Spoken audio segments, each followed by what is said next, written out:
Chers auditeurs de Radio Courtoisie, bonjour. J'ai le plaisir et l'honneur de recevoir aujourd'hui, en compagnie de Louise, un auteur particulièrement talentueux, Jacques Boncompin, qui est juriste, écrivain, historien. Nous le recevons aujourd'hui pour son dernier livre en date, La tragédie du maréchal, paru chez Muller Éditions en février dernier, donc c'est tout neuf. Et ce livre fait suite à un premier tome, Je brûlerai ma gloire, paru aussi chez Muller Éditions en 2019. Et le thème que nous traiterons, c'est Pétain de Gaulle, la réconciliation nécessaire. Et Jacques Boncompin, bonjour. Vous êtes l'auteur de nombreux ouvrages, alors donc des romans, des pièces de théâtre, des essais. Alors des essais historiques tout à fait remarquables, puisque notamment, entre autres, vous avez fait un livre de référence intitulé « La révolution des auteurs, naissance de la propriété intellectuelle 1773-1815 » aux éditions Fayard en 2002. Je précise aux auditeurs de Radio Courtoisie que vous êtes aussi docteur en droit, juriste, spécialisé dans le droit des auteurs. Et vous avez écrit un dictionnaire de l'épuration des gens de lettres, préfacé par Henri-Christian Giraud, paru à la Librairie Champion, très prestigieuse maison d'édition, la Librairie Champion, en 2016. Et c'est un ouvrage qui a été remarqué, d'ailleurs, par un certain nombre de grandes universités, dont celle d'Oxford, je crois. Et vous allez nous dire, en violant votre modestie naturelle, quels sont les nombreux prix que vous avez reçus. Bon, écoutez, je dirais que j'ai travaillé pendant une trentaine d'années à la Société des auteurs. Mon père avait une passion de la littérature, il a publié une dizaine de romans. J'ai un frère peintre. Mon parrain qui m'a introduit à la Société des auteurs n'est autre que Marc Gilbert Sauvageon, qui a travaillé à 100 films et 40 pièces.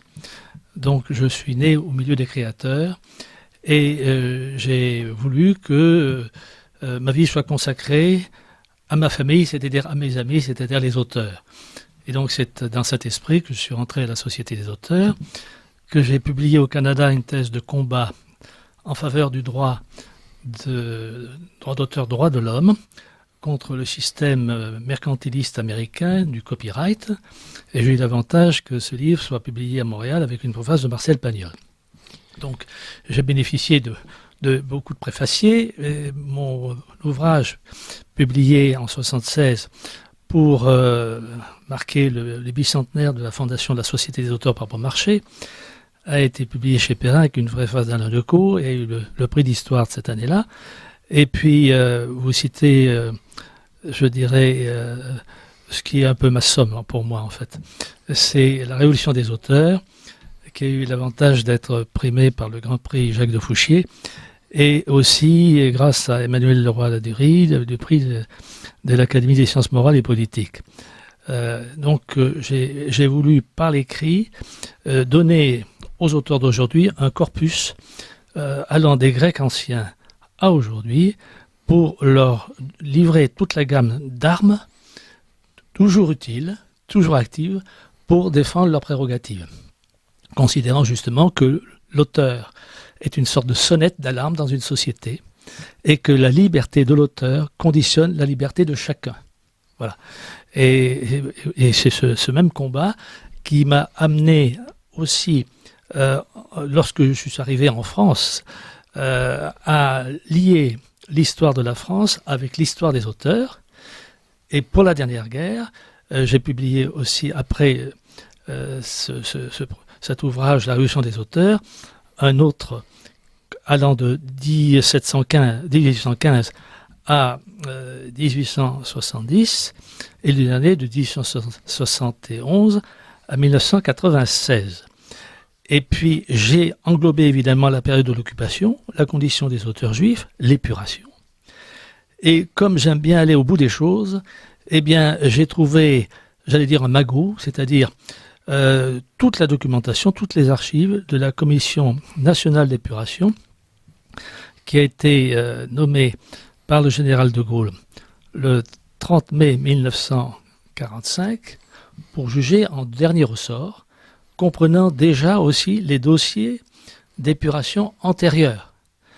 Et j'ai failli caler, mais finalement, je me suis saisi de tout et j'ai livré dans cette somme toutes les réponses, comment les questionnaires se sont faits, comment les sociétés d'auteurs se sont comportées à la veille de la guerre, pendant la guerre, après la guerre. Et en dépouillant toutes ces archives, j'ai eu le sentiment que l'histoire de cette période telle qu'elle nous était enseignée était, je dirais, très éloignée de la réalité. Et c'est comme ça que, tout naturellement, vous avez été amené à traiter, si je puis dire, du dossier Pétain. Exactement. Dans les 2 tomes, le second tome, La tragédie du maréchal, faisant suite au premier tome, Je brûlerai ma gloire, donc chez Muller Éditions. Tout de suite, nous allons indiquer aux auditeurs de Radio Courtoisie comment se procurer l'ouvrage. Eh bien, écoutez, ce que j'écris toujours ce qu'il ne faut pas dire.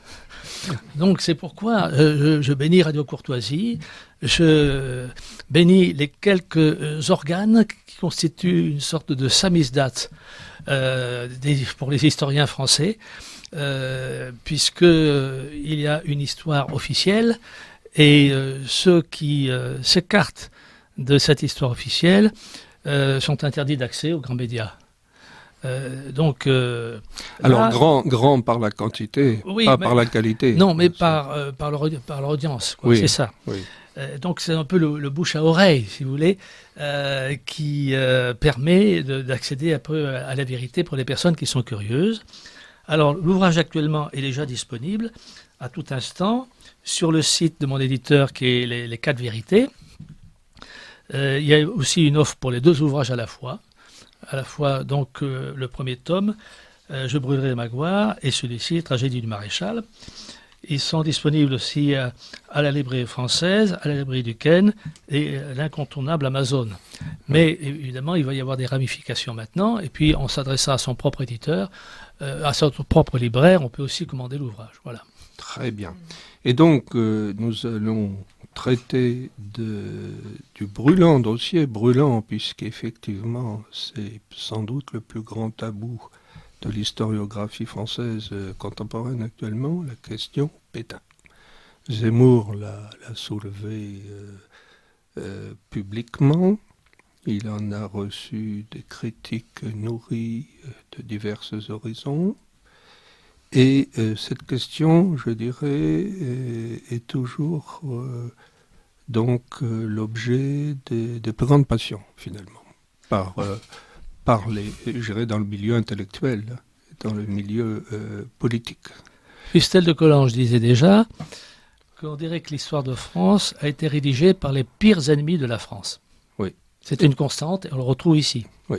Et alors, justement, dans votre livre, vous montrez à quel point il y a... Alors, c'est une thèse, évidemment, qui a été battue en brèche depuis la fin de la guerre, qu'il y a en réalité, avec Pétain et de Gaulle, les 2 faces d'un même combat, finalement. Alors, ça fait pousser de hauts cris, ça, évidemment, aux gaullistes.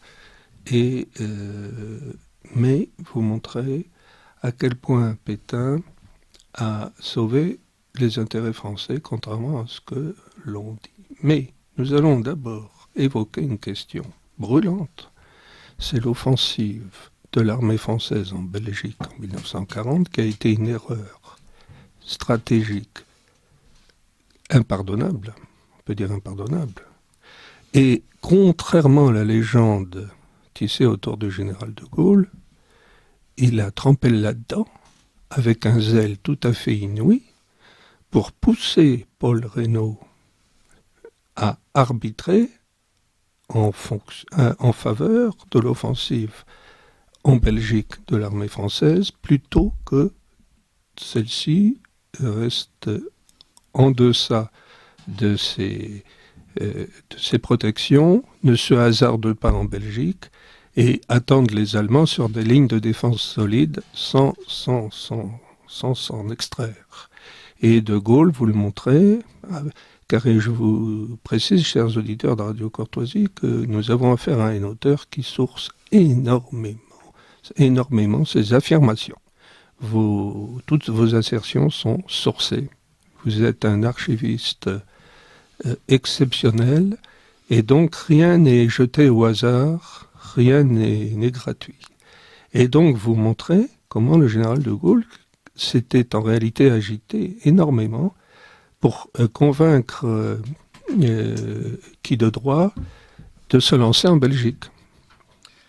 S'il vous plaît, de façon liminaire, je voudrais dire que nous vivons des heures tragiques avec cette invasion de l'Ukraine par la Russie, et que donc les auditeurs peuvent se mettre un petit peu dans la psychologie des Français qui ont été confrontés au désastre de 40. Bien comprendre un peu cette mentalité.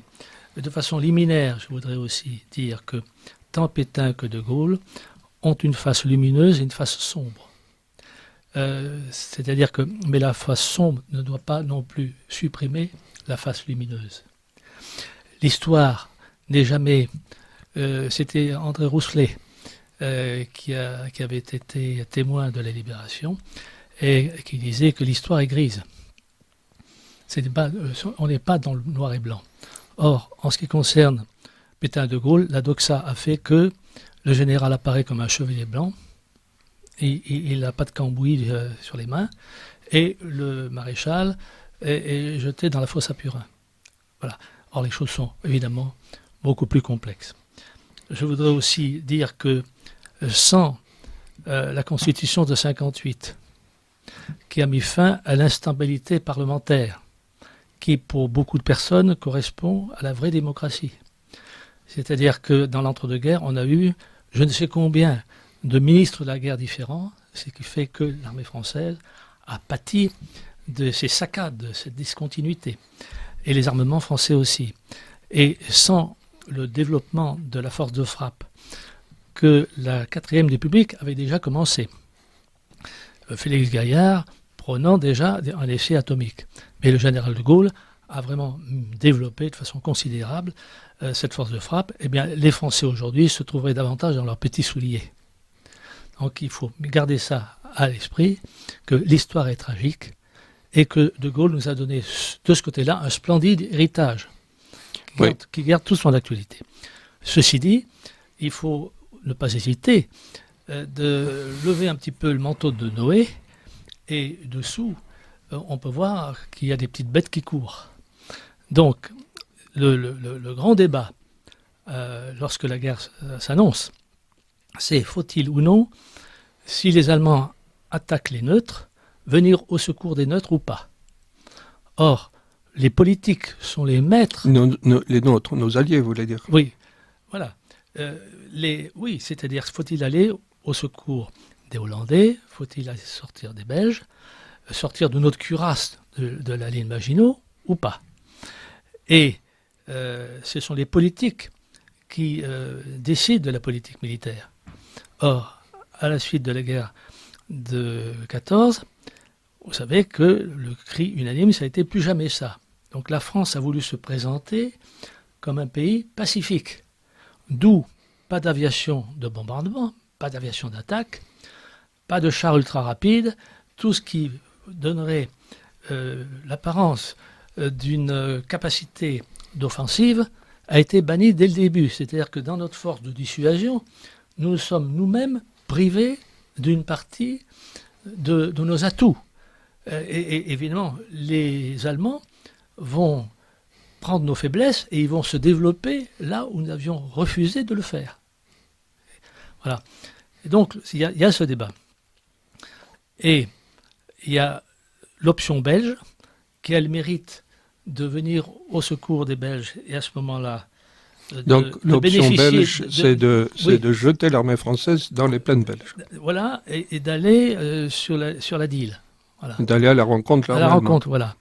Et Pétain et nombre d'autres officiers avisés, dont le colonel de Villum, qui est le conseiller militaire du président Paul Reynaud. Donc le colonel de Villululle, que le public ne connaît pas du tout. Le colonel Villululle est un homme éminent qui mérite d'être connu, car c'est un être qui a été parfaitement lucide et il était partisan de l'armistice. Il était et avant ça, il était contre le fait d'aller en Belgique. Alors, c'est-à-dire qu'il a été aussi le conseiller de Paul Reynaud quand Paul Reynaud était ministre des Affaires étrangères. Et il en a fait après un colonel pour lui donner de l'autorité. Et lui avait compris que l'armée française, étant une armée défensive, n'était pas équipée pour galoper sur les plaines belges, que nous n'avions pas l'aviation suffisante. Jeannet, président du Sénat, dit « Les Allemands ont 3500 avions immédiatement et ils ont 5000 de réserve. Nous avons 700 avions valables. » Donc, je dirais, si nous sortons de nos bases, eh bien, notre armée va se faire canarder dans les plaines belges. Et c'est ce qui s'est produit. Écrasé sur les stockards. Et c'est ce qui s'est produit. Voilà. Ouais. Or, le général de Gaulle est dans la tradition française d'Azincourt. Il est dans la tradition française de ce que, Pétain a appelé les attaquants cons comme la lune. En précisant une chose, attention, là aussi, il y a un mythe au sujet de De Gaulle qu'il faut définitivement dissoudre. De Gaulle, à cette époque, prône certes le char comme bélier, en le dissociant de l'infanterie, et ce qui le rendait moderne par rapport à ceux qui voulaient faire du char le simple accompagnement du fantassin. En cela, il était moderne. Mais comme il n'avait pas compris du tout que le char valait en binôme avec l'aviation au-dessus de lui, pour le protéger de l'aviation ennemie et pour l'aider à détruire les chars d'en face, comme il n'avait pas compris ce binôme du tout, mais pas du tout, il n'avait pas compris. Il ne parlait pas de l'aviation, De Gaulle, sauf comme élément de reconnaissance, c'est tout. Eh bien, il en avait manqué l'essentiel.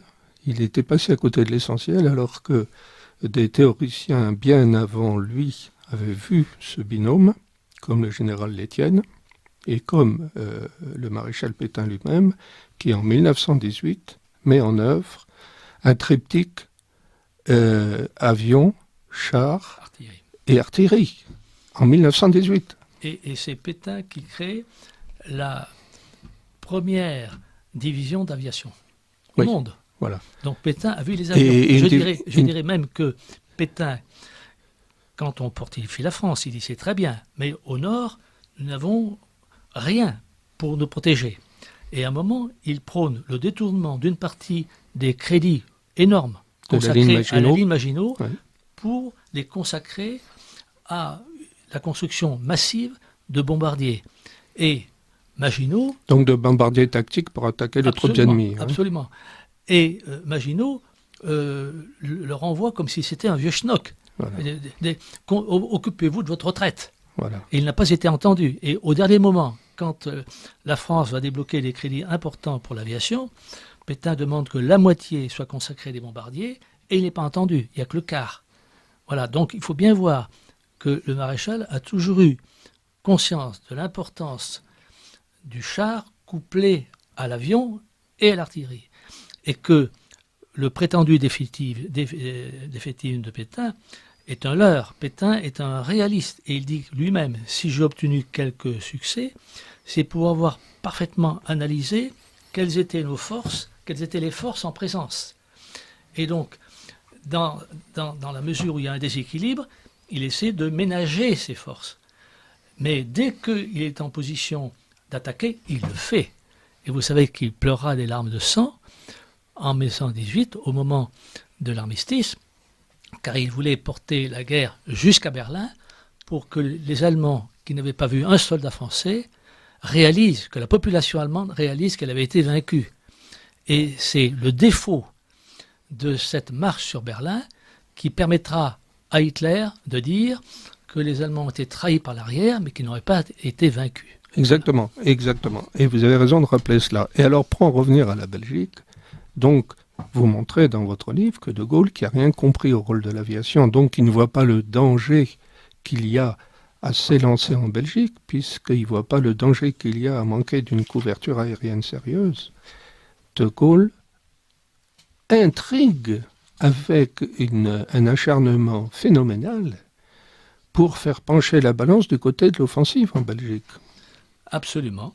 Et nous avons rencontré Henri-Christian Giraud hier, Oui. et à tout honneur, et il rappelait que quand l'armée française est arrivée sur les bords de la Dyle, eh bien, il n'y avait aucun blocos, il n'y avait aucune mesure anti-char qui avait été prise par les autorités belges. Et qu'à ce moment-là, la sagesse aurait été de se replier sur une ligne de défense et que cela n'a pas été fait. Et donc, De Gaulle a déboulé, président du Conseil, Paul Reynaud est élu à une voix de majorité le 22 mars 1940. Le 24 mars, De Gaulle quitte son contentement pour se précipiter au cabinet du président du Conseil, qui a quelqu'un dans son cabinet. Il est tellement plein de ce qu'il va dire qu'il commence par, je dirais, vomir tout ce qu'il va dire devant Guérard, qui est le directeur du cabinet du président du Conseil de Paul Reynaud, et devant son conseiller militaire, Villelune, qui avait convaincu Reynaud qu'il fallait absolument que l'armée française reste à l'abri derrière ses fortifications en récupérant les débris des armées des neutres. Voilà. Et voilà qu'il comprend la catastrophe, et il est catastrophé qu'avec sa fougue, De Gaulle arrive à suffoquer presque le président du Conseil. Et Donc il passe dans le bureau de Reynaud après. Il passe dans le bureau de Reynaud et il ressort et il fait faire un virage à 180 degrés par le président du Conseil qui part en Angleterre en disant d'accord pour aller au secours des Donc neutres. Le dernier qui a parlé a raison. Il a joué un rôle capital vis-à-vis du président du Conseil. C'est-à-dire qu'on peut vraiment il a contribué à le faire tomber dans le piège Hitler. Exactement.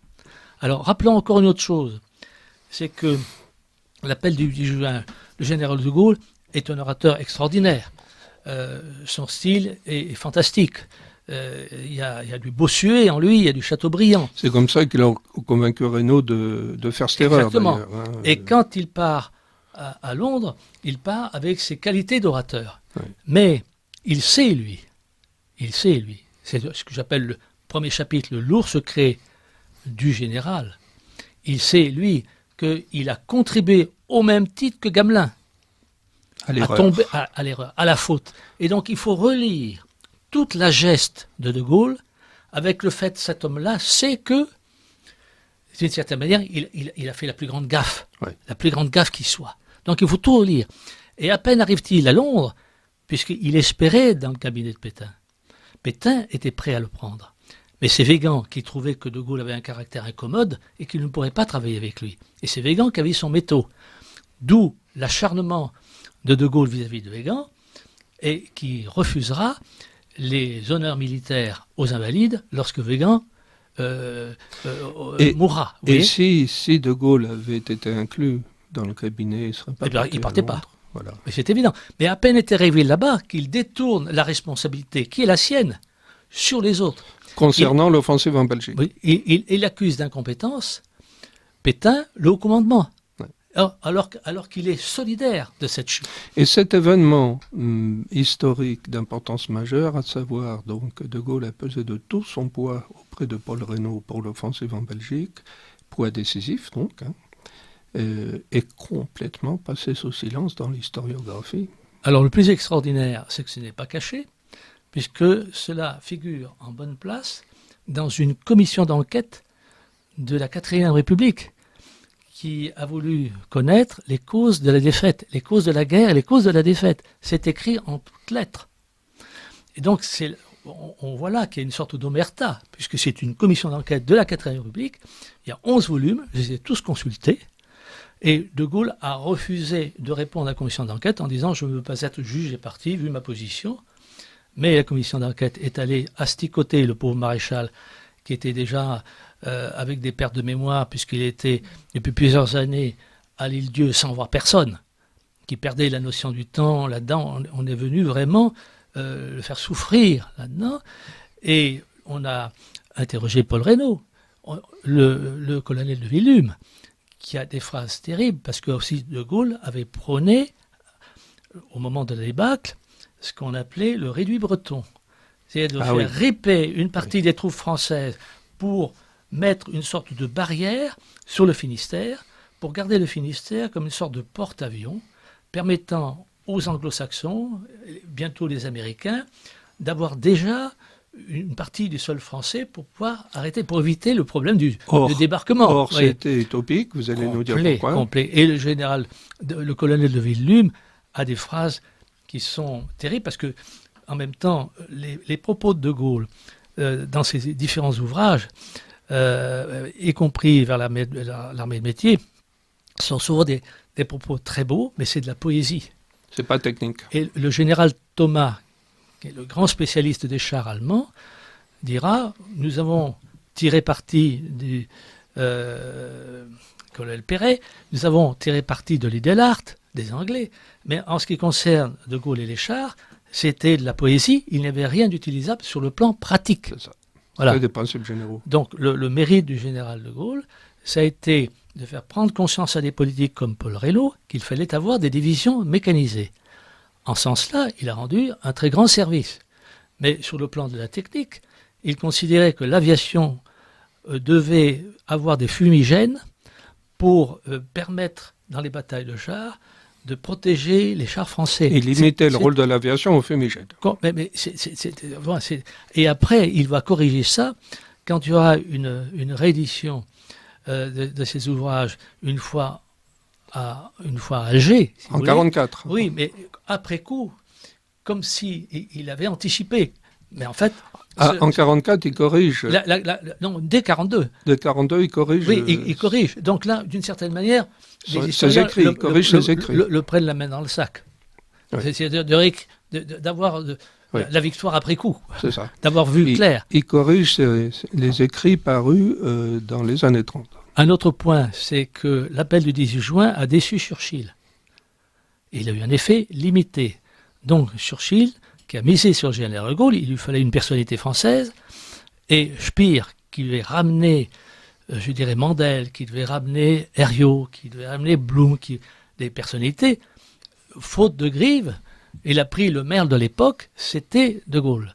Alors il a fallu construire l'image du général de Gaulle, et Churchill a fait appel, je dirais, à une agence de communication, comme on dirait aujourd'hui l'agence Havas, pour que cette agence lance De Gaulle. Et De Gaulle, de Maugret, dit « Churchill me lance comme une savonnette oui. ».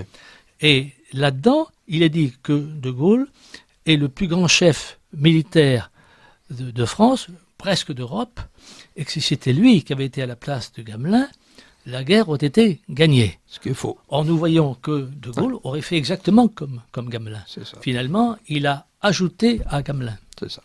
Alors, ceci étant éclairci, c'est une bombe que vous livrez là. C'est une bombe parce que ça détruit complètement le mythe de De Gaulle, génie militaire. De Gaulle est un génie politique. Voilà. Ce n'est pas un génie militaire. C'est ça. Et à répétition, on va le voir. Que ce soit à Dakar, que ce soit en Syrie, que ce soit en Indochine, ne parlons pas de l'Algérie, nous voyons qu'à chaque fois, finalement, De Gaulle, au nom de la défense de l'Empire, aura accéléré, d'une certaine manière, la destruction de cet empire. Alors ça, c'est encore un peu un autre problème, parce que c'est un problème politique avant tout, c'est un peu différent comme ordre de réflexion, mais disons, pour en rester à l'histoire du char et de l'avion, il n'avait pas vu le binôme du tout, il n'avait pas vu, donc il avait presque rien vu, donc, en réalité. Ça, c'est... D'ailleurs, Guderian le disait très très bien, hein. Alors, de là, nous arrivons à un second volet de notre émission, c'est l'armistice, qu'on lui reproche tant, et ses conséquences. Alors De Gaulle s'est construit entièrement sur un axiome, que l'armistice était une capitulation et une trahison. À ses décharges, il faut reconnaître que le maréchal Pétain a commis une bourde énorme, il était tellement obsédé par le saignement de la France par la guerre de 14. Il a été témoin à Verdun de la disparition dans le feu, la fournaise allemande, de toute une partie de la jeunesse française. Et il s'est dit, si cette guerre dure, il n'y aura plus de Français. D'autant qu'il n'y a pas que ça, il y a la dénatalité française entre les deux guerres. Absolument. Alors que les Allemands, dès 1936, retrouvent leur population antérieure et en 1940, ils ont plusieurs millions de citoyens supplémentaires.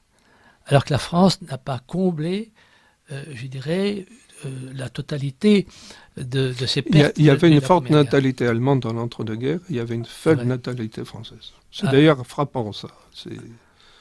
Absolument. Donc il faut bien garder ça à l'esprit, que le maréchal Pétain, lui, il voit à long terme, il voit les enjeux en présence. Le général de Gaulle est un général fougueux, et il fait penser à ces officiers français excellents qui disaient justement au moment de la guerre de 14, attaquons, attaquons, attaquons, mais quelles que soient les pertes. Et si Pétain est devenu populaire, c'est qu'il justifiait la perte de chaque soldat. Et Pétain avait dit en 1913, je crois, attaquons comme la Lune. Exactement. Et c'est une tradition française, même Foch. Et c'est pour ça que le général Speer, qui va enlever de Gaulle dans son avion pour l'amener là-bas, était déjà un correspondant du gouvernement anglais en 1914. Et lorsqu'il était question d'avoir un général en chef, il était intervenu pour que Pétain fût choisi de préférence à Foch. Et beaucoup d'historiens considèrent que c'est vraiment Pétain qui a été déterminant, parce qu'il a économisé les forces françaises et il les a chaque fois utilisées à bon escient. Et quand sur la Somme, les Anglais ont reculé et le front a failli être crevé, c'est Pétain qui a fait une manœuvre de secours extraordinaire, où en quelques jours, il a fait riper des divisions françaises qui ont arrêté l'hémorragie. Le vrai génie militaire, c'était lui, pas seulement en 14-18, pas seulement là, mais encore aussi dans l'entre-deux-guerres, parce qu'il voit parfaitement quelles sont les nécessités de la modernisation de la doctrine militaire. Il les voit parfaitement. Il voit parfaitement qu'il faut mettre en avant le char et l'avion, et l'artillerie. Il voit et parfaitement. Il s'est battu pour qu'il y ait un commandement unique. Voilà.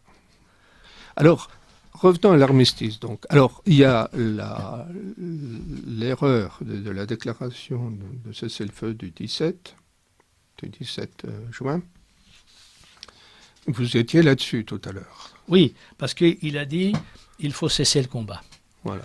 Il a dit cesser le combat. Donc, beaucoup de troupes françaises qui étaient aussi démoralisées, entendant le maréchal dire cela, eh bien, finalement, ont baissé les bras. Alors, dans la journée, la gaffe a été rattrapée comme on a pu. Alors, expliquez aux auditeurs de Radio Courtoisie pourquoi vous dites la gaffe. Je vais dire, la gaffe, c'est que, voilà, ce que a Roger Martin Dugard, qui sera son confesseur, si vous voulez, tout au long du conflit, il dit, le 17 juin 1144, jour anniversaire de la demande de l'armistice. Je voulais arrêter ce massacre absurde, absolument inutile, absolument. Nous étions si bas, il fallait renaître.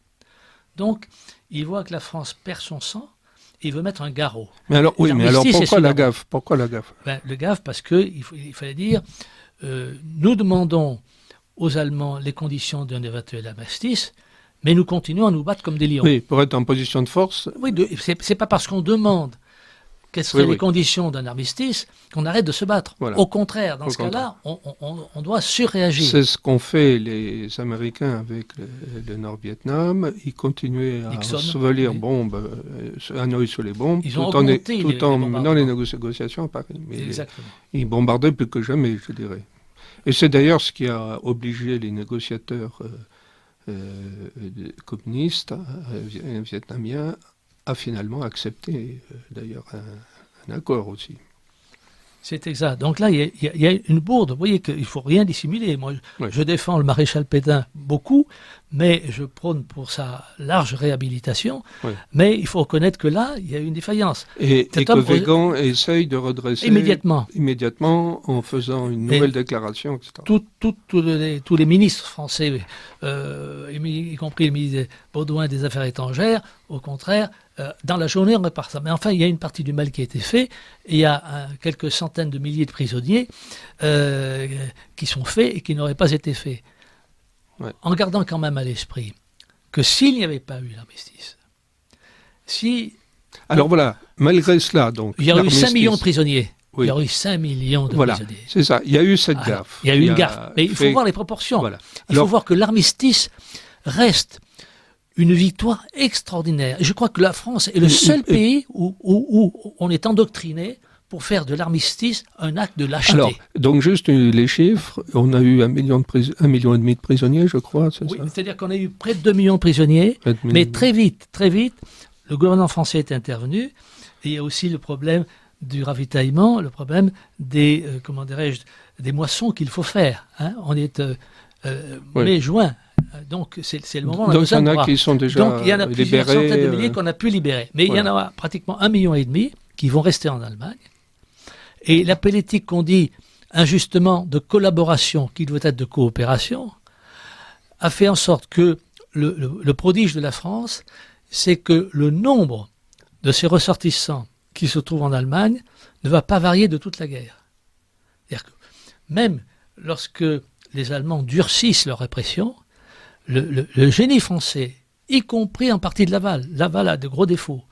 On peut repousser beaucoup de choses. Mais en ce qui concerne le STLO, il a été prodigieux. Il a été absolument prodigieux. C'est-à-dire qu'on fait revenir quantité de soldats.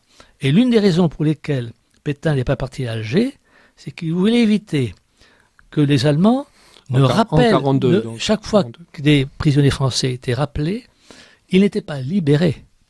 Ils venaient en permission. C'est-à-dire que les Allemands se réservaient la faculté de les rappeler dans les staglags à tout moment. Et dans ce cas-là, 700 000 Français pouvaient être rappelés en Allemagne. Alors, cher Louise, nous allons rappeler les références de notre émission et poursuivre sur l'armistice et la façon dont il a pu sauver en réalité des événements ultérieurs comme le débarquement des Américains en Afrique du Nord, par exemple, et comment il a pu contribuer à la défaite allemande. Nous allons en parler tout à l'heure. Oui, donc chers auditeurs de Radio Courtoisie, vous écoutez le libre journal de la crise dirigé par Laurent Arthur Duplessis qui reçoit aujourd'hui Jacques Boncompin, juriste, écrivain et historien, auteur de l'ouvrage La tragédie du maréchal, paru aux éditions Muller tout récemment en février 2022. Et le thème de l'émission... L'histoire n'étant ni blanche ni noire mais grise, nous disait l'auteur, Pétain de Gaulle, la réconciliation nécessaire. Et donc, dans votre ouvrage, vous montrez avec force témoignages et documents que l'armistice a été le préalable extrêmement fondamental et crucial à la libération de la France. Parce qu'en effet, premièrement, ça a permis l'entraînement des armées d'armistice de Lattre, Juin, qui dès 1942 préparent les voies du renouveau par des exercices militaires, alors là, modernes cette fois-ci, et non plus archaïques. Et l'armistice a préservé l'Afrique du Nord et l'Empire de l'emprise allemande, donc a permis de fournir des bases arrières pour la reconquête.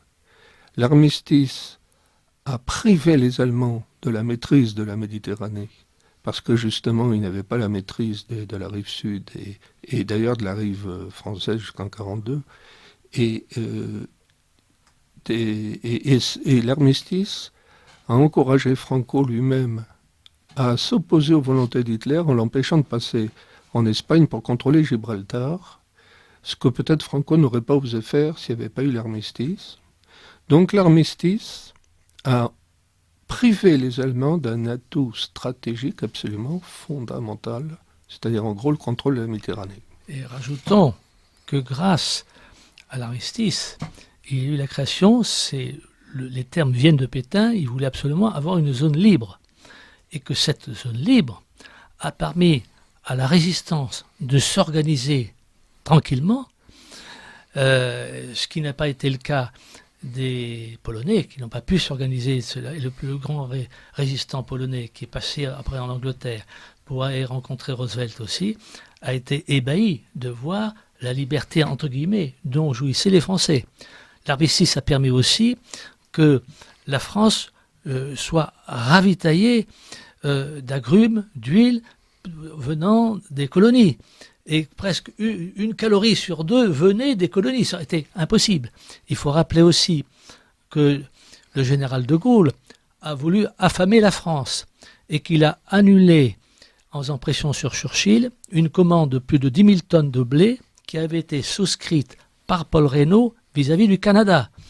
Et qu'il est intervenu aussi pour que Roosevelt, qui avait donné son accord à Pétain par M. de Chambrun de ravitailler la France, renonce à le faire. Pour stimuler l'esprit de résistance. Et pour, je dirais, rendre le gouvernement français impopulaire. Ah, oui. Il faut voir que le général de Gaulle n'a cessé de pousser la France à la faute. Et il était exaspéré au point qu'il a dit au général Audic, auquel il a confessé, bien sûr que l'armistice était inévitable, mais il faut surtout ne pas le dire. De Gaulle a dit ça. Bien sûr. Et il l'a redit après à ses aides de camp. On a d'autres témoignages. Colonel Rémy aussi. Et de Gaulle aussi a dit, exaspéré, mais enfin, quand est-ce qu'ils vont se décider à déclarer la guerre aux Alliés ? Il enrageait que Vichy ne déclare pas la guerre aux Alliés. Donc, il faut savoir que Pétain était dans une situation effroyable. Et donc, il faut bien expliquer aux auditeurs de Radio Courtoisie pourquoi il dit ça, de Gaulle. Il dit ça pour qu'il puisse, de façon ouverte, dire que le régime de Vichy est un régime de traîtres. Voilà. Alors que le maréchal résiste. Il voulait consolider une dichotomie de Gaulle-Pétain. Il voulait qu'il y ait le blanc et le noir. Il voulait qu'il y ait le bien et le mal. Et ça allait à l'inverse de ce que maintenant même le politiquement correct admet comme l'existence des vichisto-résistants. C'est une nouvelle terminologie depuis quelques années que le politiquement correct enfin admet. Et en effet, il y a les services de renseignement de Vichy collaboraient avec les services de renseignement britanniques. Tous les jours, il y avait les services secrets envoyaient une position des armées allemandes tous les jours à midi en Angleterre, et que le principal câble téléphonique qui reliait Berlin à Bruxelles et Paris était sonorisé par les Français et que tous les contenus importants étaient livrés aux Alliés. Et aussi que le maréchal Pétain a été le premier résistant.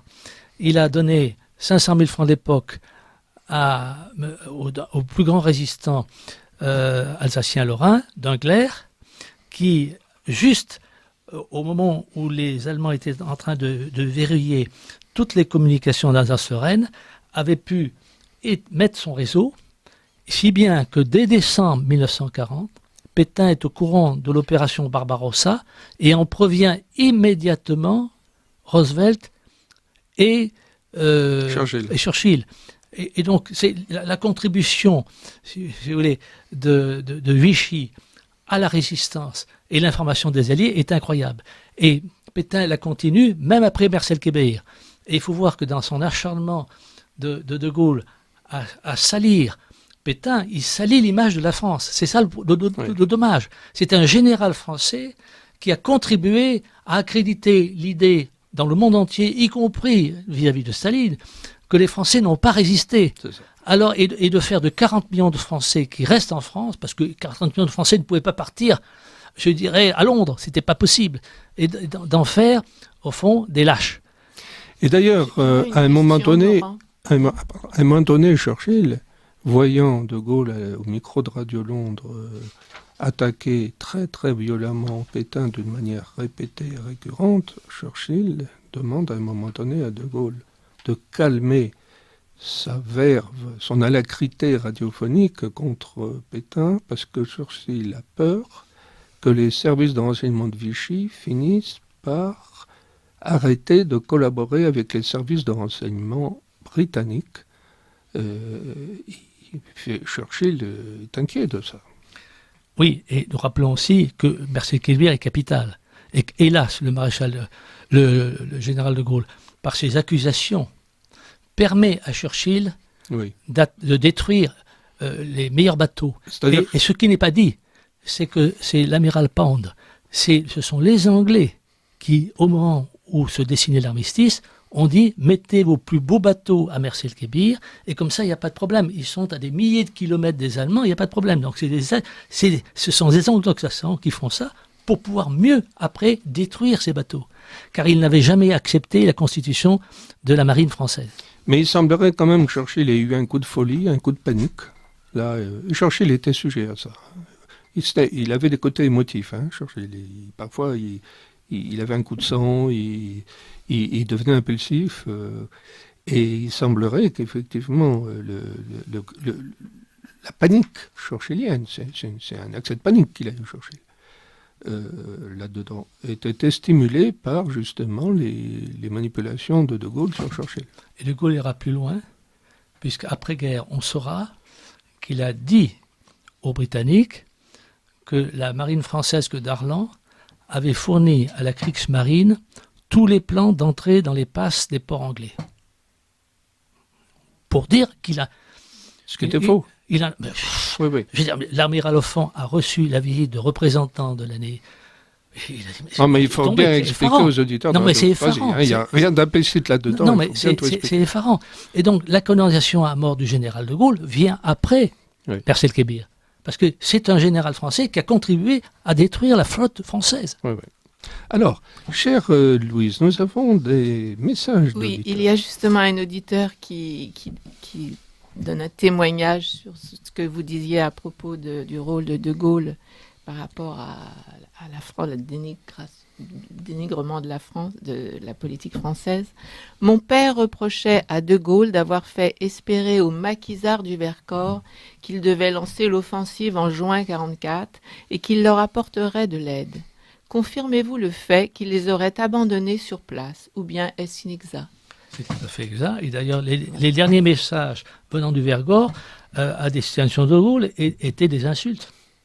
Mais De Gaulle n'a fait que ça. C'est-à-dire que, vous voyez, c'est le chevalier d'Azincourt qui veut être absolument chargé, mais à temps et contre camp. Donc on retrouve attaquons con comme la lune. Oui, mais il veut jouer un rôle. C'est parce qu'il veut jouer un rôle, parce qu'en réalité... Alors, si vous voulez, les Anglais ne peuvent pas s'en prendre aux Allemands, et De Gaulle non plus. Voilà, De Gaulle, finalement, pendant 18 mois, De Gaulle fait la guerre à qui? À la France. Il attaque Dakar. Il veut mettre la main sur l'or qui a été, mis à l'abri à Dakar, pour ne pas dépendre de l'or anglais. Après, c'est lui qui prend l'initiative de l'attaque de la Syrie, qui est absolument fratricide, et qui ruine presque 800 ans de présence française là-dedans. C'est-à-dire qu'il attaque les troupes françaises en Syrie. Oui, c'est à l'origine de l'attaque. Il lance la guerre civile. C'est lui qui a pris le parti de la guerre civile de faire couler le sang français. Ouais. Et à la fin, presque même, il s'en fait gloire en disant que jusqu'à la conquête de la totalité du territoire, je serai amené à faire la guerre, j'allais dire, contre mon propre pays, contre les siens.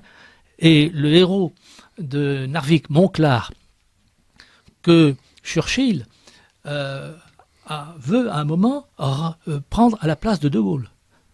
Parce que De Gaulle n'a pas de gloire militaire. Montcornet n'a pas laissé un souvenir impérissable que dans la géographie posthume des gaullistes. Absolument. Bon, et donc, Monclar refuse. Mais Monclar laisse la liberté à ses légionnaires de rejoindre De Gaulle ou de rejoindre, je dirais, la France. C'est à peu près par moitié. Et De Gaulle fait appel à Monclar pour prendre la tête du corps expéditeur français. Et Monclar lui dit, mais je vais retrouver une partie de mes anciennes troupes. La Légion ne tire pas sur la Légion. je me retire dans ma tente. Et c'est comme ça que Monclar va être grillé. Et que De Gaulle, après, il va faire la même chose avec Giraud, avec chacun. Quand quelqu'un le gêne, il le met de côté, il lui donne des honneurs apparentes. Et puis, comme la fille de Monclar a dit, il lui a fendu l'oreille, d'une certaine manière. Ouais. Donc, de Gaulle ne tremble pas quand il s'agit de faire tirer sur les Français. Et il dira, à la fin des batailles d'Assyrie, finalement, eh bien, les troupes françaises que j'ai commandées n'ont pas tremblé pour tirer sur des Français. Et il y avait ce cri de douleur de l'un des commandants des Français libres qui a dit « Mais enfin, qu'on me laisse tirer sur des Boches oui. !» Tandis qu'il faisait tirer sur des Français. Voilà. Alors... Et sans, il faut bien dire, sans Marcel Kébir, les choses ne se seraient pas passées après, en 1944. Il n'y aurait pas eu le sabordement de Toulon sans Marcel Kébir. Voilà. Il n'y aurait pas eu le sabordement de Toulon. C'est évident. Oui, oui.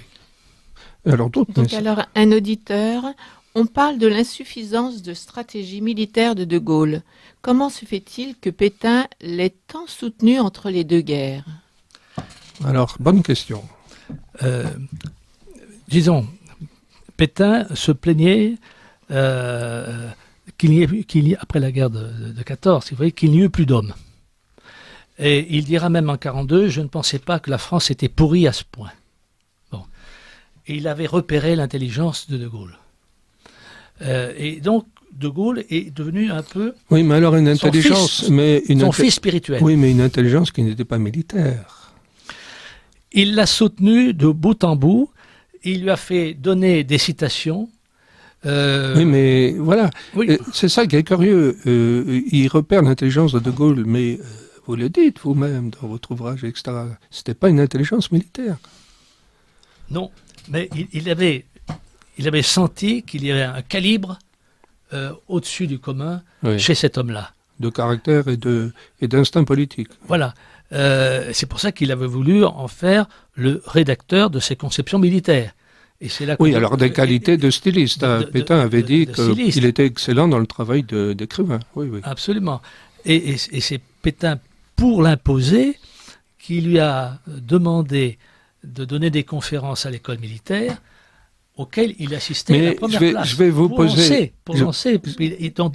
C'est vraiment Pétain qui a mis le pied à l'étrier à De Gaulle. Mais De Gaulle a tué le père en tuant pour répondre à cet auditeur, est-ce qu'on peut penser, vous allez nous dire, est-ce qu'on peut penser que finalement Pétain, qui était tout de même un officier républicain de gauche, on l'oublie toujours, hein. C'est un homme de gauche, hein, Pétain. Il y avait d'excellents rapports avec les gouvernements de gauche. Hein. Ça, il faut le dire. Hein. Oui.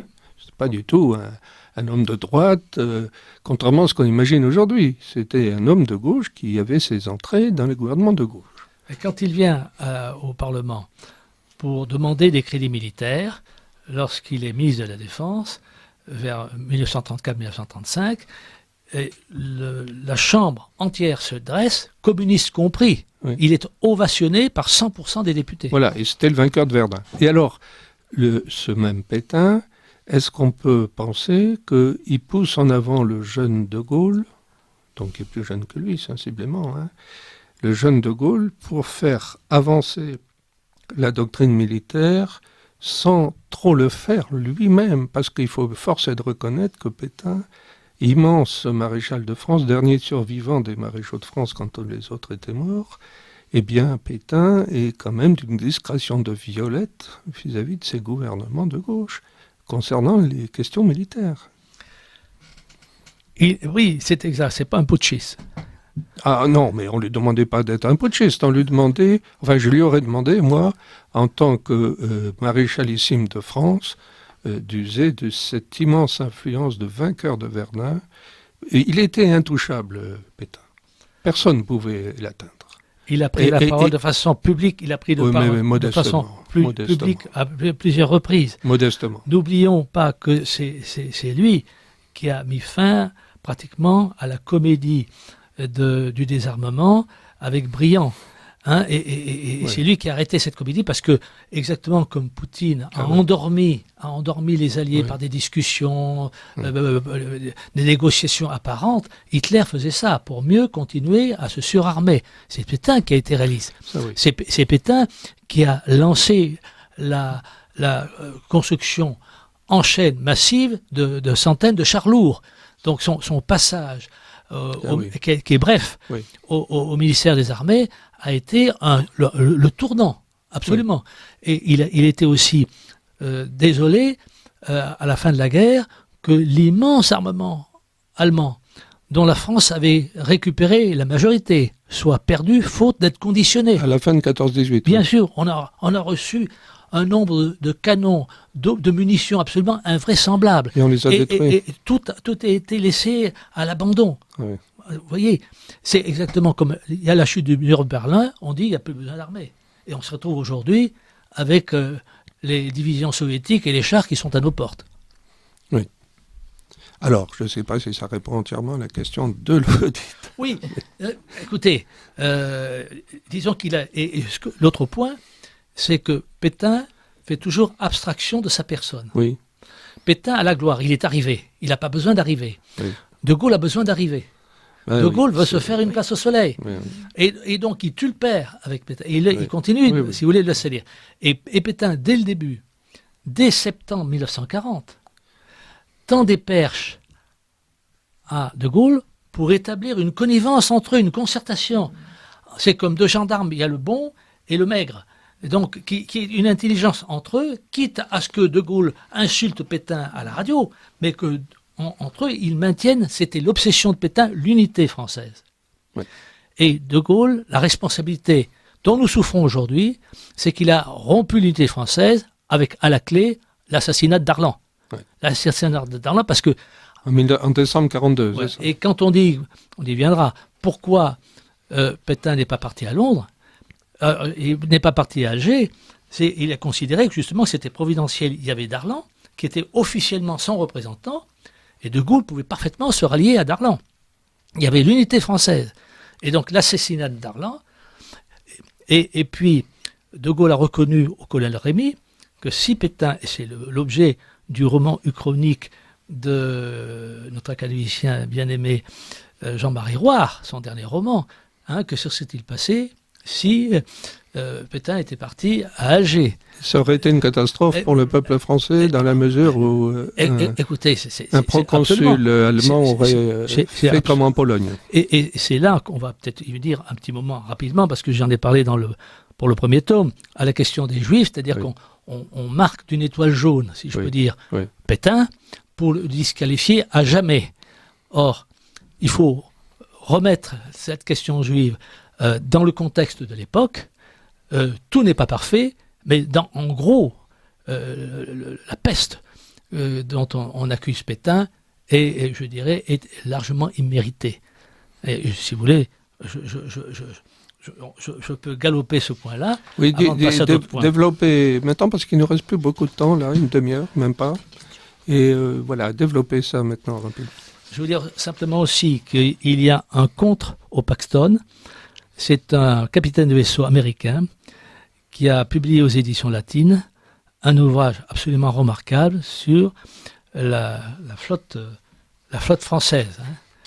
Et il dira, je dirais que les Anglo-Américains, après Marcel Kébir, rassemblèrent tout ce qu'ils purent comme commérages, vérité, demi-vérité, mensonges, et les utilisèrent librement contre eux. Les gaullistes, évidemment, leur prêtèrent la main. Les hommes de Vichy étaient, en toute hypothèse, indignes de confiance. Et d'enfoncer le clou, nous n'avons jamais répondu, nous, Américains, honnêtement aux approches de Vichy. Voilà. Alors, maintenant... Il y a eu une déloyauté systématique des anglo-saxons vis-à-vis de Vichy qui tendait la main et qui était prêt à la concertation. Il faut savoir que Darlan et Pétain étaient prêts à accueillir les troupes américaines. Et que c'est Murphy, au dernier moment, qui avait reçu ces instructions de Roosevelt, qui a joué les gaullistes. Ce qui fait que Darlan n'a pas pu prendre, ni Pétain n'a pas pu prendre les mesures nécessaires pour pouvoir les accueillir sans donner le sentiment aux nazis qu'il y avait une connivence. Vous voyez ? Et donc là, il fallait que les Anglo-Américains débarquent en Tunisie. Il y a un émissaire qui était André Poniatowski, qui a été envoyé par Weygand aux États-Unis avec toute les débriefings des combats de chars pour dire aux Américains quels étaient les points faibles des chars allemands. Bon. Et je dirais qu'il était revenu, il est allé voir le colonel Rivers en disant que les Américains pensaient débarquer, et Rivers a ouvert la carte et dit tout de suite il faut qu'ils débarquent là, en Tunisie. Or, ils ont débarqué à Alger, beaucoup plus à l'ouest. Et c'est là que l'armée d'Afrique a été extraordinaire, avec un armement qui était un armement de 40. Ils ont résisté face à des chars Tigres, ils ont ralenti, ils se sont sacrifiés. C'est un fait d'armes extraordinaire de cette armée d'Afrique. C'est les armées de Rommel qui avaient devant, oui. Oui, c'était extraordinaire ce qu'ils ont fait. Mais ça fait partie de ces victoires indignes parce qu'elles viennent de Vichy. Voilà. Il faut absolument que Pétain, comme le dit Klarsfeld, n'ait pas sauvé un enfant juif. Il faut absolument que Vichy ait été uniquement un gouvernement de collaboration. Alors, expliquez-nous justement cette épineuse question du sort des Juifs sous le gouvernement de Vichy. Non, je vais galoper. Je rappelle que Pétain s'est battu pour que Mauroy rentre à l'Académie. Et dans la société française, on disait, dans l'administration, bon, il y a déjà un juif, ça va. On en met un, mais bon. Il faut savoir qu'à cette époque-là, il y a une xénophobie générale. Ce n'est pas simplement les Juifs, mais c'est les Italiens, c'est tous les autres réfugiés. Il y a ce mouvement qu'on constate aujourd'hui en grande partie. Il y a trop d'immigration, et donc il y a une crispation. Ensuite, que Pétain et Laval ont fait leur possible pour exfiltrer en juin-mai 40 le maximum de Juifs. Et que c'est les Américains qui ont répondu, les départements d'État, que les Français se débrouillent avec leurs Juifs. C'est-à-dire qu'on a affaire à des Pilates après, qui refusent de sauver des gens, et après ils disent aux Français qui sont avec un pistolet sur la tempe, en disant c'est ignoble ce que vous faites. Troisième point, Pétain avec Kempinski ont obtenu des Allemands que les combattants français prisonniers dans les sabbats juifs ne soient pas touchés, alors que les Allemands auraient pu déjà les rafler. Donc Ensuite, les prisonniers dans les stalags. Ensuite, j'apporte dans ces livres la démonstration que dès juillet 40, quand des personnes françaises, amies du maréchal, demandaient un visa pour aller aux États-Unis, la réponse a été « les visas sont en trop petit nombre, nous les réservons pour les Juifs ». Nous sommes en juillet 40.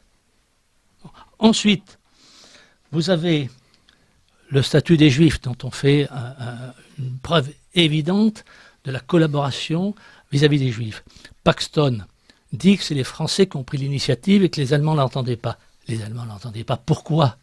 Parce qu'ils voulaient faire beaucoup plus lourd, beaucoup plus grave. Et ce qu'on ne dit pas, c'est que dès l'occupation de l'Alsace-Lorraine, immédiatement les Allemands ont appliqué en Alsace-Lorraine la législation des lois de Nuremberg, c'est-à-dire la pire. Oui, quand vous dites les Allemands ne l'entendaient pas, vous voulez dire quoi? C'est-à-dire que ce qu'on va connaître en France en fin d'occupation a été appliqué vis-à-vis des Juifs alsaciens lorrains immédiatement. Donc déjà, et Pétain, on a toutes les... Donc, pour dire les choses en d'autres termes, Vichy prend l'initiative de promulguer un statut des Juifs. À minima. Pour tirer le tapis sous les pieds des Allemands en disant on a déjà traité, c'est pas la peine de le faire. Donc c'est une ruse, en quelque sorte, de manière à adoucir le sort des Juifs qui aurait été inexorablement plus cruel si Vichy avait laissé cette initiative aux Allemands au lieu de prendre soi-même cette initiative. C'est bien ça. Hein? Absolument. Ensuite, il faut savoir que les Allemands demandent à l'Union des Juifs de France, organismes qui font créer, comme ce sont eux qui vont faire créer le Haut Commissariat aux questions juives. Ce n'est pas le gouvernement de Vichy de son initiative qu'il crée, c'est les Allemands qui se servent de ça, et par ces organismes, toute l'habileté machiavélique, diabolique des Allemands, c'est de détruire les gens par eux-mêmes. Dans les ghettos de Varsovie, les capots sont juifs. Drancy, c'est à la limite les Juifs qui sont... C'est ça, c'est d'arriver à amener les personnes qu'ils veulent réduire ou détruire à s'auto-détruire. C'est fiscal. Donc vous voulez dire que cet organisme, c'est pour inciter Bien à la sûr. dénonciation? Mais c'est évident, c'est-à-dire qu'ils vont s'occuper des correspondances, des aides aux Juifs qui sont à Drancy, et en même temps, il y a des échanges de correspondances qui permettent aux Allemands, par ces correspondances, de détecter les adresses de Juifs qui n'ont pas encore été repérés. Oui, donc c'est une sorte de mouchard, Mais bien sûr. plus ou bien sûr. moins volontaire, Oui. c'est ça? Et vous voulez dès dire, 1941, ils mettent à l'amende la communauté juive en leur demandant de payer 1 milliard de francs. Et c'est le gouvernement de Pétain-Laval qui va apporter la caution des banques françaises, et c'est en fait la communauté française qui va se substituer aux juifs qui ne sont pas capables de payer cela. Ça, c'est sans arrêt passé sous silence. Et donc, avec une ruse, vous expliquez, qui consiste à demander un remboursement lointain Absolument. pour que les Allemands n'aient pas l'impression que l'État de Bien sûr. Vichy se substitue Pour à cacher, la communauté voilà, juive. vous avez tout compris. Voilà, donc c'est un... Ça, on ne le dit pas. Ensuite, on ne dit pas aussi l'importance de l'aide apportée aux Juifs par le Secours national qui avait été créé par Pétain. Et c'est la famille Seguin, c'était au départ son aide de camp, qui est à Vichy, qui s'occupe discrètement de cette aide à la communauté juive par le Secours national.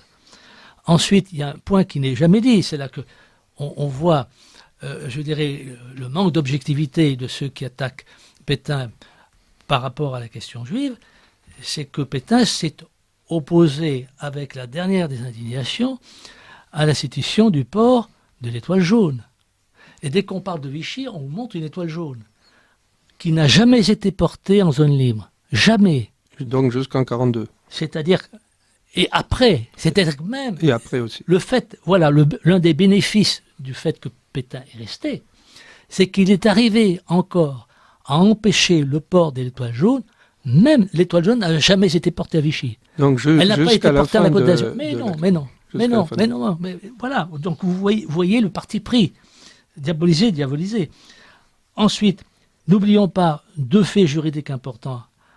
C'est pour ça que la rafle du Veldiv est mise en exergue, moins dans la suite. On attaque moins Pétain pour la suite.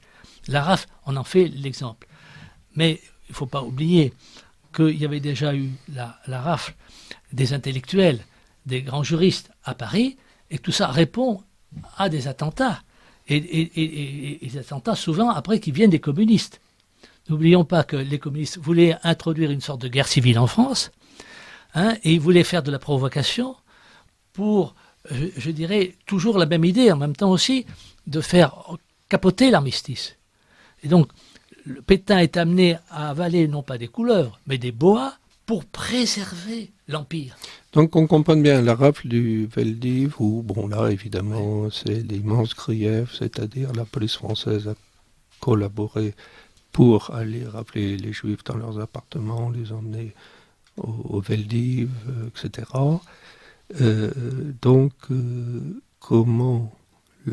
Comment justifier cela? C'est qu'évidemment, il y avait la botte allemande, c'est ça? Il y avait la botte allemande, et n'oublions pas aussi que depuis la guerre d'Espagne, il y a eu une bonne partie des républicains espagnols qui sont venus en France et qu'on a mis dans des camps. Aucun camp n'a été créé par le régime de Vichy. Tous les camps d'internement ont été construits par la Troisième République. Et le Veldiv avait déjà servi de lieu d'internement de femmes allemandes avant que Pétain ne soit au pouvoir.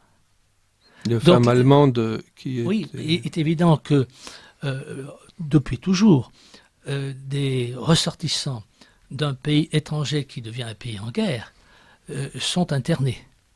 Non, mais là, vous voulez dire que c'était des Juifs étrangers qui étaient...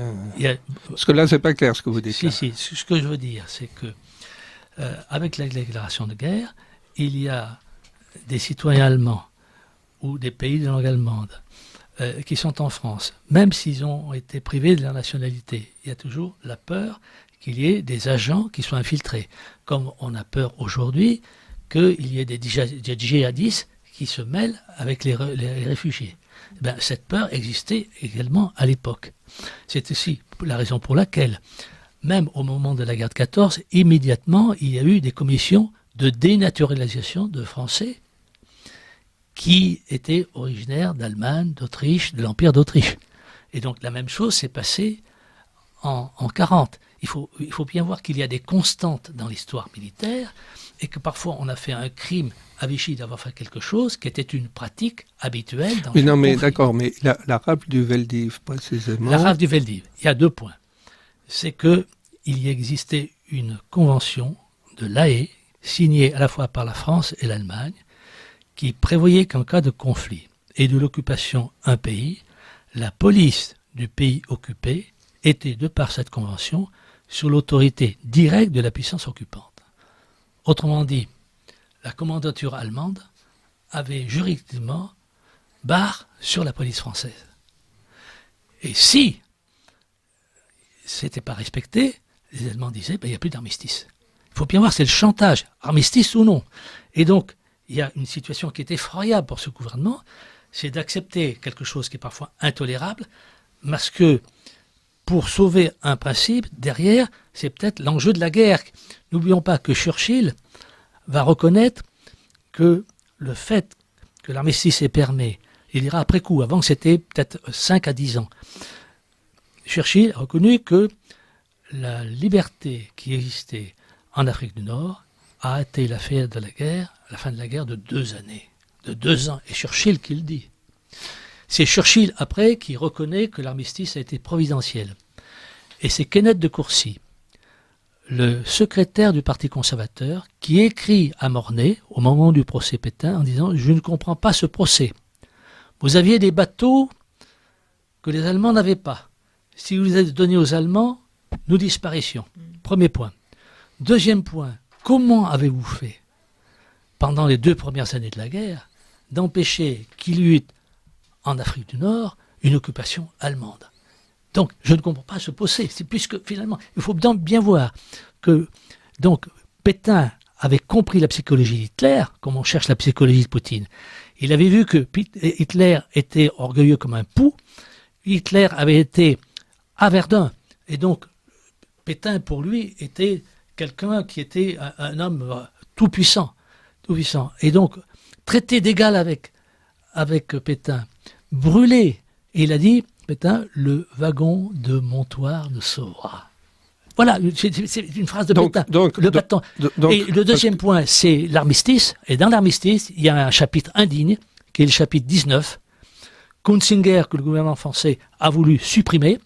Ils se sont arrivés avec les Italiens, mais là, ils ne sont pas arrivés avec Hitler. Hitler a donné 1h30 au gouvernement français de dire oui ou non. Sinon, il n'y avait pas d'armistice du tout. C'était que Hitler se réservait le droit de demander à tout instant la livraison de tous ses anciens ressortissants, y compris ceux d'Autriche, mais aussi des Polonais, des Sudètes, de tout cela. Et donc, c'était... Et donc, si on refusait, c'est pour ça que, à juste titre, je dirais que Zemmour dit qu'il y a eu une sorte de sacrifice d'une partie, pas de tous, d'une partie des Juifs et étrangers, parce que vis-à-vis des Allemands, il n'y avait que la nationalité française que le gouvernement pouvait juridiquement opposer. Mais il ne pouvait pas pour les Allemands. Voilà. C'est la clé. Voilà. Et sinon, faute de quoi, c'est tout l'édifice de l'armistice Il n'y avait plus d'armistice. Voilà. Et voyons qu'en Pologne, où il n'y avait pas de gouvernement dit, prétendu de collaboration, 98% des Juifs, dans un pays où il n'y a pas de gouvernement de collaboration, sans la collaboration des autorités locales, il y a 98% qui sont éliminés. Et le pourcentage en France c'est le quart. Voilà. C'est le quart qui a été sacrifié, c'est-à-dire les 3 quarts ont été sauvés. Et quand on nous rebat les oreilles, on dira c'est le clergé français, c'est les organisations juives, c'est les juifs eux-mêmes qui ont sauvé ça, c'est de la rigolade. Ouais. D'autant plus qu'il ne faut pas oublier que il va y avoir des pressions très grandes et que les Allemands vont exiger de Laval de la livraison, la dénaturalisation de tous les Juifs naturalisés depuis 1927. Ça représente 27 000 Juifs. Ça représente, 50 000 juifs. Et donc, depuis novembre 1942, Pétain a voulu se retirer un petit peu pour être moins exposé sur les conseils du général Hoffmann, de l'amiral Hoffmann, et il a donné à Laval le pouvoir de promulguer les décrets. Mais il y a une contre-lettre qui n'est pas livrée au public. Et Laval, par écrit, s'engage, d'ailleurs, ne reçoit pas le pouvoir constituant, Pétain se le réserve dans cette contre-lettre. Laval s'engage en aucune circonstance à déclarer la guerre aux Alliés, c'est dans la contre-lettre, et Laval s'engage à défendre toutes les personnes persécutées pour des raisons religieuses. Suivez mon regard, les Juifs.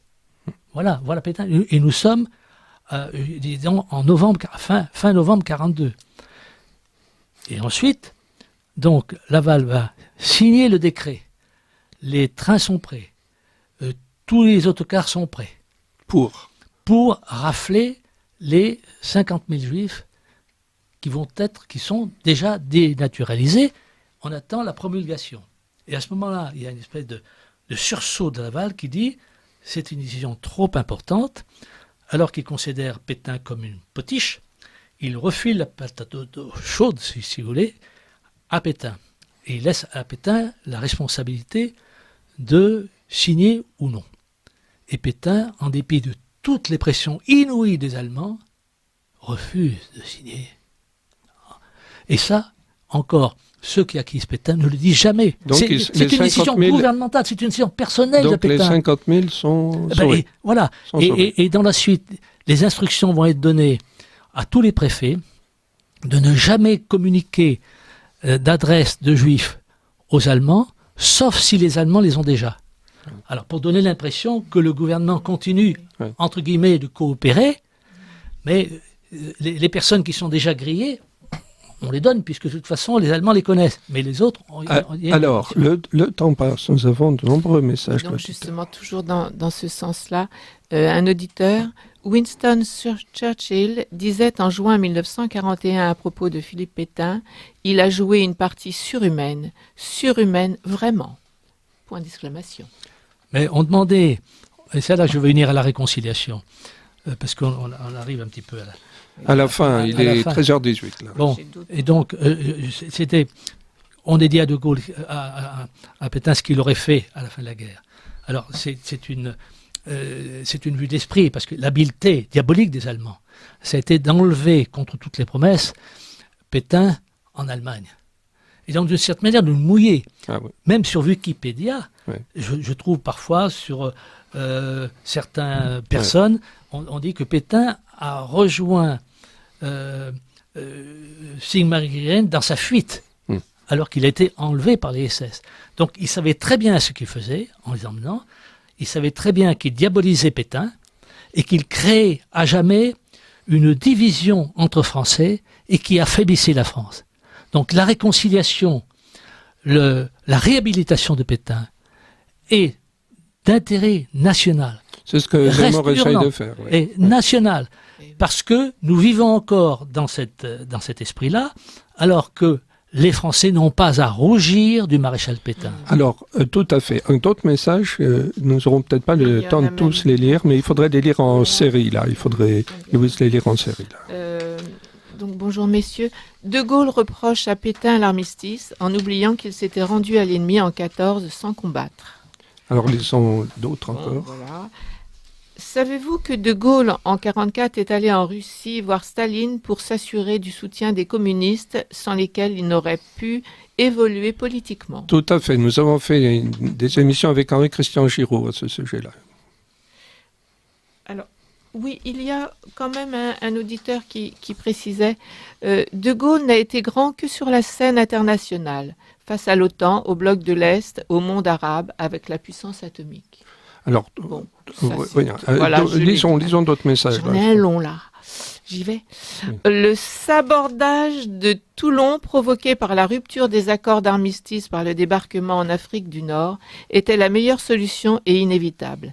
Il était impossible de faire sortir de grosses unités de surface, de la ravitailler en carburant, de les protéger de l'aviation. ils auraient été coulés avec un massacre inutile des marins. Rappelons le sort des cuirassés et croiseurs lourds face aux attaques aériennes, le Bismarck, coulés en quelques minutes par les Japonais, les croiseurs lourds italiens, etc. Ceux qui accusent de trahison pour cette histoire tragique sont des ignorants ou des gens de mauvaise foi. Alors, lisons encore d'autres messages et après, nous ferons des réponses groupées. Alors là, c'est par rapport à la démographie. Oui. J'y vais. La question récurrente que nous pouvons poser est cette dénatalité française suite à la victoire de 14-18, alors que l'Allemagne vaincue, connut au contraire une forte natalité de sa population, tout en ayant subi une crise économique qui aurait pu jouer sur son moral. Tout à fait. Alors, d'autres messages encore. N'oublions pas à ce propos que Lord Curzon, grande personnalité anglaise, en 1918, au moment de l'armistice, dit « Désormais, notre principal ennemi, c'est la France ». Oui, en 18. N'oublions jamais 18. Ça. N'oublions non plus que les Anglais ont été 2 fois redevables vis-à-vis de Laval. C'est Laval qui a sauvé de l'effondrement la Banque d'Angleterre, et c'est Laval qui a apporté la caution de la marine française quand, au moment de l'affaire d'Éthiopie, les Anglais ont voulu intimider Mussolini et ont envoyé des cuirassés qui n'étaient pas en état de tirer en Méditerranée, ce qu'ils savaient. Et c'est Laval qui a donné la caution, et dans les 2 cas, les Anglais ont dit que l'Angleterre aurait été une reconnaissance éternelle vis-à-vis de Laval. Alors, d'autres messages encore. Un autre message, c'est un correctif. Correctif aux chiffres concernant les Juifs déportés en France. Ce n'est pas le cas de cette population, mais 14% représentant 76 000 personnes. Alors, je ne sais pas. Donc, c'est encore... mais n'oublions pas ce qui n'a pas été dit. C'est que le fait c'est donc inférieur le fait que l'Afrique du Nord ait été épargnée, ça veut dire qu'en fait, c'est plus de 90%. Oui, si on compte les Juifs d'Afrique du Nord. Évidemment. C'est-à-dire que si les Allemands, dès 40, avaient occupé toute l'Afrique du Nord, il y avait plus de 400 000 Juifs. C'est encore un des effets dérivés de l'armistice. Mais bien sûr. Alors quand on dit qu'ils n'ont pas sauvé, et on parle aussi des enfants, Klarsfeld parle des enfants qu'on a rajoutés. Et là, disons une chose, c'est que c'est tellement impensable qu'au moment de la rafle, le chargé d'affaires américain déboule dans le cabinet de Laval en disant « C'est scandaleux, vous avez séparé les enfants des parents ». Les Américains reprochaient d'avoir séparé, parce que alors que c'était pour... mais bien sûr. Bon. Alors, nous arrivons à la fin de notre émission. Je vais rappeler, cher Jacques Boncompin, le titre de votre livre, « La tragédie du maréchal », publié chez Muller Éditions en février 2022. Et, chers auditeurs de Radio Courtoisie, c'est le tome 2 d'une historiographie magistrale très sourcée, très sourcée. Nous n'avons eu qu'un faible aperçu, en avons 1h30, du premier tome. Donc, je brûlerai ma gloire. Une minute. Oui. Une minute. J'ai mis la clé de cet ouvrage, c'est le magistrat instructeur du procès Pétain. C'est lui qui a été chargé d'avoir toutes les pièces pour accabler Pétain, qui 21 ans après écrit un livre, publié Un combat sans merci, l'affaire Pétain de Gaulle. Un pays ne peut sans dommage renier et flétir l'un de ces rares grands hommes, fût-ce à l'heure de son déclin, sans courir le risque d'altérer sa propre substance. C'est-à-dire que la permanence de la constitution de l'attaque de Pétain est un mauvais coup porté à la France. À chaque instant, il faut mettre un terme à cette attaque, car c'est la France elle-même, son image, qui est abîmée au jour le jour. Respectons De Gaulle, respectons Pétain, les uns et les autres, bon an, mal an, d'une certaine manière, ont servi la France, et il faut les réconcilier. Et il faut que, le plus tôt possible, Pétain soit à Deauville. Et ça sera un signe fort de réconciliation de ce pays et d'éviter cette vision manichéenne qui est absolument insupportable, qui est injuste et qui fait de tort qu'à la France. Eh bien, chers auditeurs de Radio Courtoisie, ce sera le mot de la fin. Je vous souhaite une bonne journée, une bonne semaine. À bientôt.